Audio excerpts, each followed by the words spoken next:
대학교를 졸업한 나는 첫 직장을 얻고 좀 더 독립적인 생활을 위하여 작은 아파트를 구하게 되었다.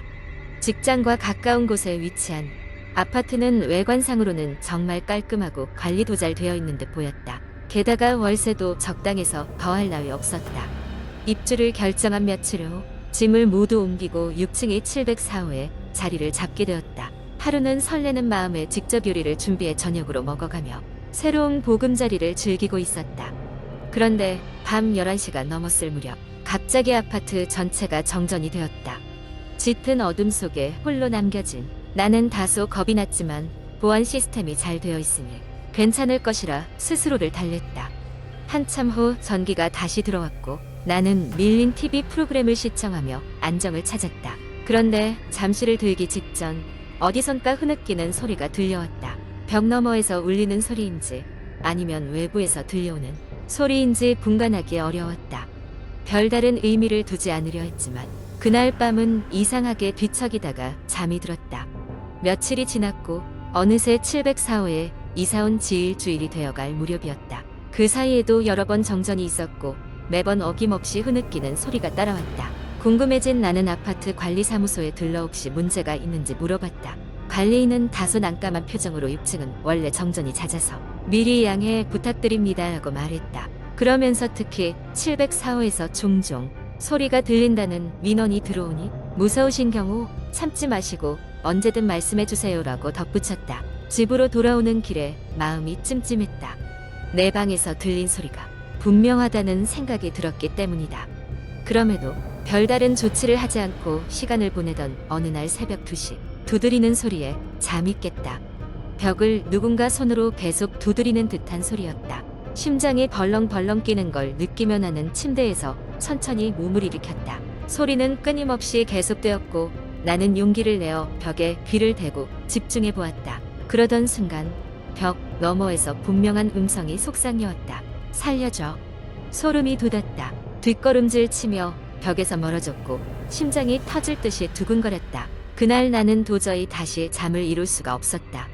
다음 날 아침 설렘으로 시작했던 내 아파트 생활이 두려움으로 바뀌었다는 것을 깨달았다. 아파트 관리사무소에 다시 찾아가 사정을 이야기했지만 관리인은 6층은 관리가 힘들어요.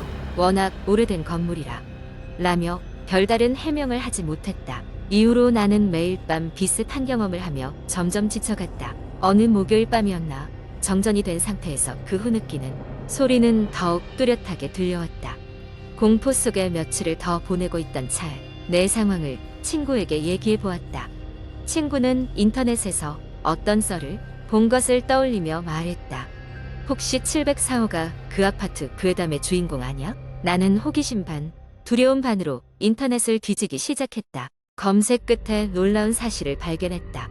내 아파트는 한때 연쇄적인 실종 사건이 일어났던 장소였고 6층 704호는 그 중심에 있었다. 실종자들의 물품이 발견되었지만 명확한 단서를 남기지 않은 채 사건은 미궁에 빠져 있었던 것이다. 주민들은 그들의 혼이 떠돌고 있다고 믿으며 704호를 기피했다는 이야기였다. 주변에 이웃이 거의 없던 것도 이유가 있었다. 나는 더 이상 그 방에서 머물 수 없다는 결론을 내렸다. 결국 계약을 파기하고 그 아파트를 떠나기로 결정한 다음 날 미스터리처럼 모든 흐느끼는 소리와 두드림이 멈췄다. 정말로 귀신이 있던 걸까? 아니면 내 불안감이 만들어낸 환상일까? 그 진실을 알 길은 없었지만 나는 그런 공포스러운 경험을 다시는 하고 싶지 않다는 생각뿐이었다. 이후 새로운 곳에서 생활을 시작했지만 종종 그 흐느끼던 소리와 두드림이 꿈에 나타나 나를 괴롭혔다. 그리고 가끔은 혼자 있을 때 주변의 벽을 두드리는 소리가 실제로 들리는 듯한 착각이 들 때도 많았다. 그 경험은 오래갔지만 그래도 새로운 환경 덕분인지 조금씩 안정을 되찾을 수 있었다. 시간이 흘러 직장도 바뀌고 새로운 사람들도 많이 만나면서 그때의 기억은 점차 희미해졌다. 하지만 가끔은 그 704호 방에 정말 무엇이 있었는지 혹은 아직도 존재하는지 궁금해지기도 한다. 이 이야기는 그렇게 전설처럼 나에게 남아있게 되었다. 두 번째 이야기. 한국 인터넷에서는 다양한 공포썰이 돌아다니며 많은 사람들의 관심을 끌고 있습니다. 지금부터 이야기해드릴 공포썰은 오래된 아파트에서 일어난 기묘한 사건입니다. 수년 전 나는 서울 외곽에 위치한 낡은 아파트로 이사하게 되었습니다. 이곳은 친구의 소개로 저렴하게 임대할 수 있었고 처음엔 이득이라고 생각했습니다. 아파트는 외관상 오래되어 보였지만 집주인은 언제나 깨끗하게 관리해왔다고 했습니다. 그러나 이사를 마치고 첫날 밤부터 나는 섬뜩한 경험을 하게 되었습니다. 그날은 이사로 인하여 몸이 피곤해서 일찍 잠자리에 들었습니다. 깊이 잠들었을 무렵 어디선가 낮고 기괴한 소리가 들려오는 듯 했습니다. 처음엔 꿈속이거나 착각이라고 생각했지만 괴이한 소리는 점점 더 뚜렷하게 들려왔습니다. 무언가 긁히는 소리와 함께 낮게 흐느끼는 소리가 복도에서 들려오고 있었습니다. 나는 긴장해서 이불을 머리까지 덮고 조심스럽게 귀를 기울였습니다. 하지만 소리가 그치길 기다려도 계속되었고 결국 참다 못해 방 밖으로 나가보기로 했습니다.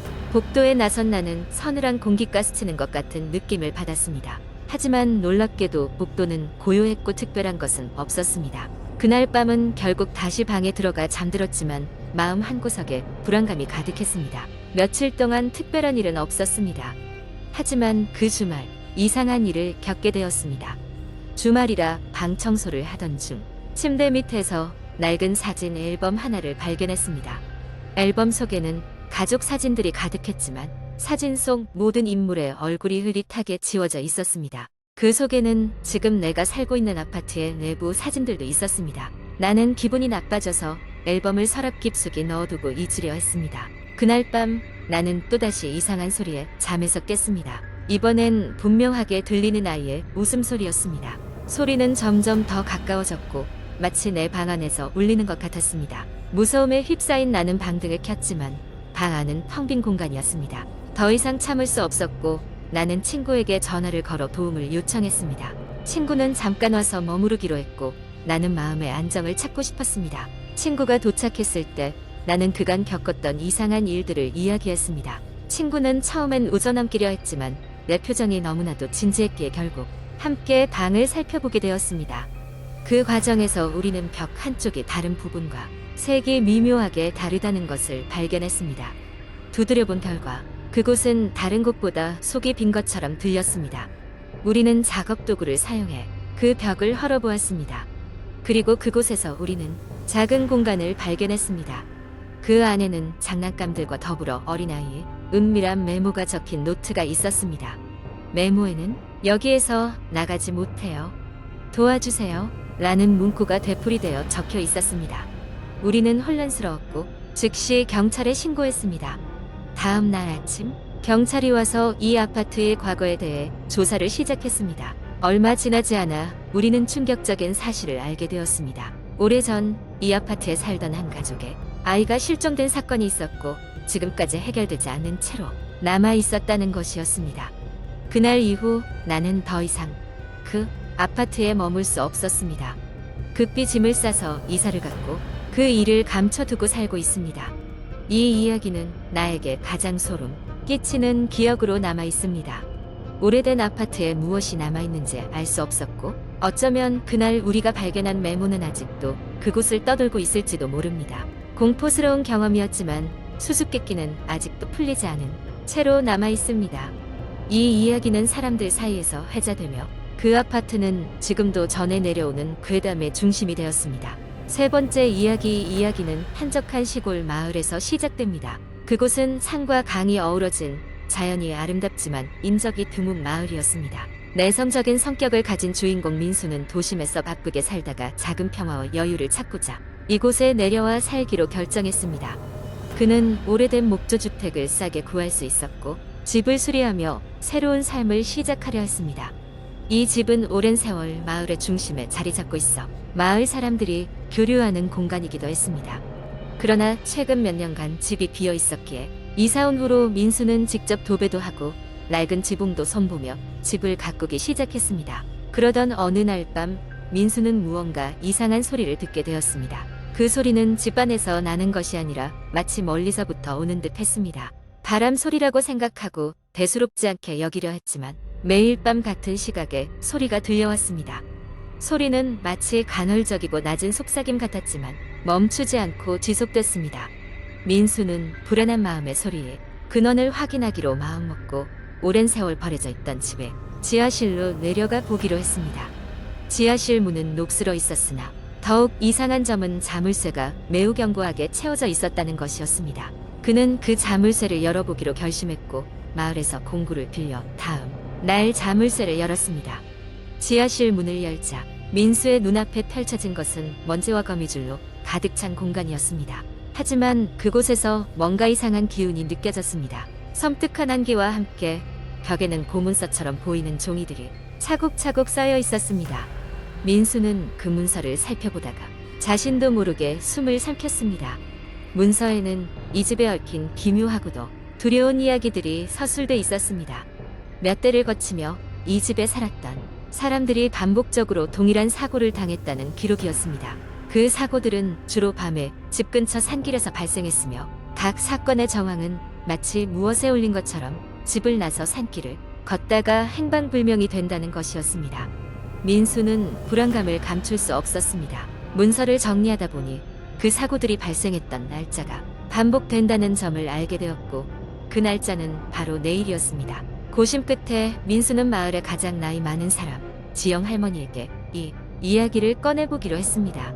할머니는 이야기를 듣더니 얼굴이 창백해지며 옛날 이야기를 들려주었습니다.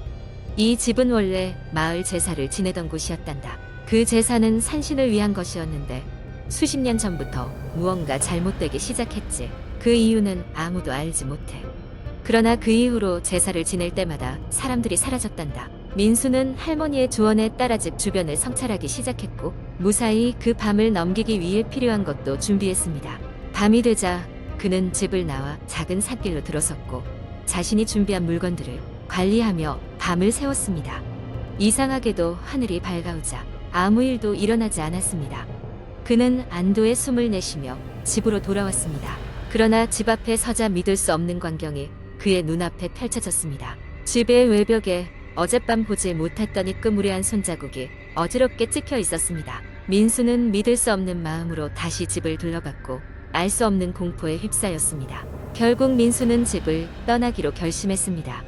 그는 다시 마을로 내려가 할머니에게 그간의 이야기를 전하고 도움을 청했습니다. 지영 할머니는 며칠 신중히 생각한 후에야 민수에게 놀라운 비밀을 말해주었습니다.